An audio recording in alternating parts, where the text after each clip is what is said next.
My name is Blayne Yerby. I am a pediatric physician assistant in Baker County out here in the rural neck of the woods. Tanner is our first baby and labored on Tuesday, and Tanner was born early Wednesday morning. I was experiencing back pain in the hospital, knowing it was likely just epidural pain, but I was functioning, I was okay. I'm sure most or all parents don't really know what to do. They didn't give you a book at the hospital. Fun to finally get home and be able to relax, start taking care of a newborn. That night, I was very uncomfortable. I was having a lot of back pain. I got a text from her in the middle of the night. She just kept getting worse and got to the point where she couldn't sit down, she couldn't lay down. And I'm thinking, something's not right here. So when I woke up at 7 or 8 o'clock in the morning, her mom was here. I was like, well, what's going on? She's like, we need to go back to the hospital.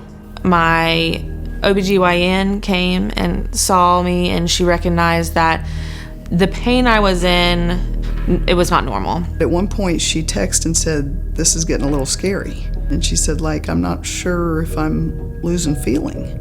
But literally within 2 minutes she called me and said, I think you better come. She was basically paralyzed. She couldn't move, she couldn't feel anything from her waist down. I was panicking on the inside because there was a whole lot of unknown, what's going on. They really were having to use so much pain meds that she, at some point, just kind of lost her mind a little bit. And when somebody asked her what her baby's name was, and she didn't know she had a baby.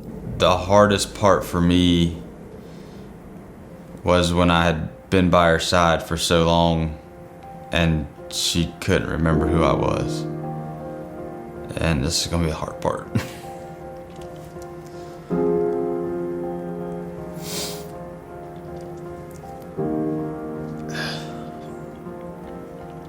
It's a very scary situation that you don't want to see your wife go through. It's out of my hands, and I have to trust the doctors and trust God. That's all I can do. There's nothing else to do. Dr. Najjar came in. He had done her original neuro assessment that morning, and this was probably 10 hours later. And he told me, he said, Connie, something's wrong. This is not the same. This is much worse. That's when Dr. Najjar said, I've contacted Dr. Wallace with neurosurgery, and he says he needs to come in. Before she went into surgery, that's, the last thing that I saw of her was, she didn't know who I was. When he came out to the emergency waiting room to Taylor and I, he was very clear, everything that he did. He was able to open up her spine at T9 through T11, and that there was the abscess there. That's when he told me, this is not going to be okay, and she'll be going to Brooks. And I said, my Brooks? And he said yes. So that was unreal. I thought she would have the surgery and we'd go home. I thought I was going to fix it right there. I didn't know that she wasn't going to be able to walk. It's just kind of surreal. My mom has worked for Brooks, and I've always said longer than I've been alive. I've always called myself a Brooks baby because of that. I was raised in Brooks to then need Brooks inpatient therapy. I was just like, whoa. Blayne developed an epidural abscess, which is an infection around her spinal canal. It should be inpatient rehab, intensive spinal cord type rehab, working on getting her being able to sit, being able to stand, being able to walk again.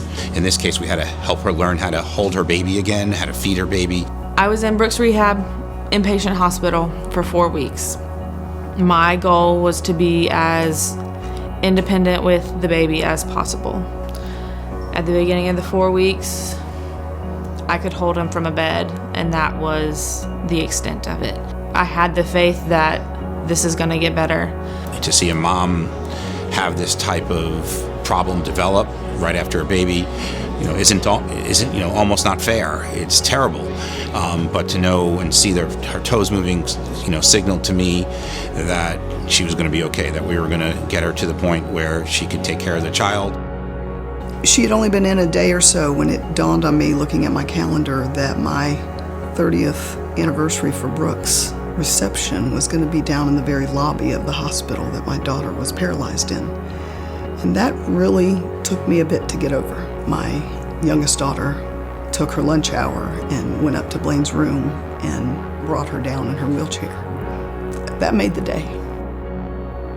Part of our protocol here at Brooks is to use our robot, the Cyberdyne system, to help a person relearn how to walk again. What's awesome about Cyberdyne is, since it's now covered by insurance, we're able to treat all kinds of patients with different diagnoses. We started with some biofeedback activities to really get her brain communicating with the muscles up and down the spinal cord. She trusted us to push her in a safe way that would enable her to get her life back. I continued Cyberdyne multiple days a week while I was inpatient.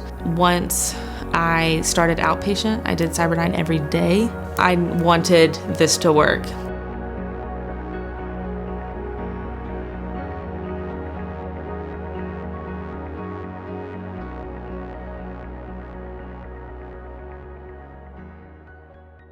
So I'm a firefighter paramedic with Jacksonville Fire Rescue.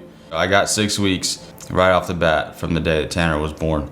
Just to even get her home, that was a lot of the 6 weeks. Those guys stepped up and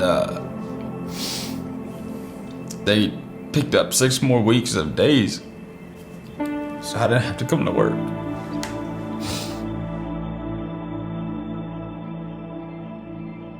Yeah, they stepped up in a big way for me, and I can't thank them enough. I could not ask for a stronger man to stand beside her. He's part of the JFRD, and those guys never left his side. I believe it's just an exhibit of the kind of man that he is as well, as who he's chosen to hang with. So after she left Brooks and we finally got her home, we had a banner for her out front strung across the porch that said "Welcome home." I was just glad to have her home and not be in a hospital.